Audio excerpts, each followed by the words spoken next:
Njëra nga pyetjet që më janë bërë është se me çfarë specifikohet produkti yt. Pra produkti pilula të farës së zezë. I ka 3 specifika kryesore.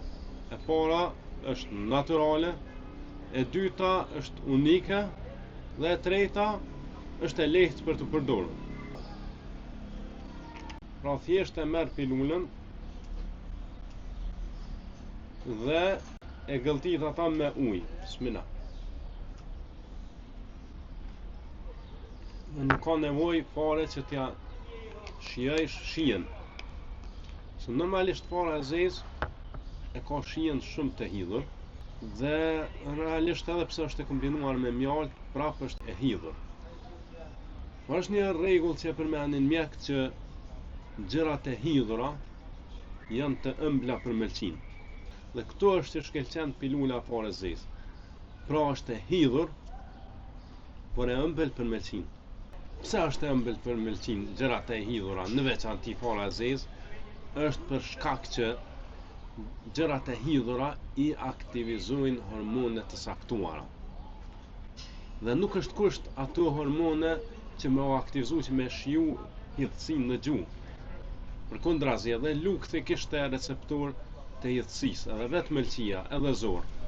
Pra nuk e ke pa tjetër që t'ja shijoj shijen e hidhur ndonjë gjë që me t'u aktivizu ato hormone. Ato janë shumë të rëndësishme në procesin e detoksifikimit. Se detoksi i mëlçisë, mënyra se si mëlçia i largon helmet është përmes 3 faza. Faza e parë është faza e parapregaditjes, ku mëlçia i hedh disa nga mekanizmat e veta për me neutralizu helmin. Por se këto mekanizma vetëm ja shtojnë reaktivitetin më shumë, shtohet stres oksidativ. Pastaj është e domosdoshme me shku te faza e dytë, e që ato është faza kur bllokohet e bashkohet faktikisht helmi i ndryshëm, që janë formë të ndryshme, janë nisë më transferu më banë në formë të langshme. Edhe këto hynë shumë, këto luajnë shumë rol gjërat e hidhura, sepse ato e stimulojnë një lëng që del prej mëlçisë që quhet bila. Dhe pastaj faza e tretë është dalja e helmit prej trupit, që herë del përmes zorrëve, herë përmes veshëve, futet në gjak dhe pastaj gjaku pastrohet në veshk dhe kështu del helmi, sepse është bërë në formë të ujit. Kur të bëhet në formë të ujit helmi, edhe veshk të mujnë me nxjerr jashtë.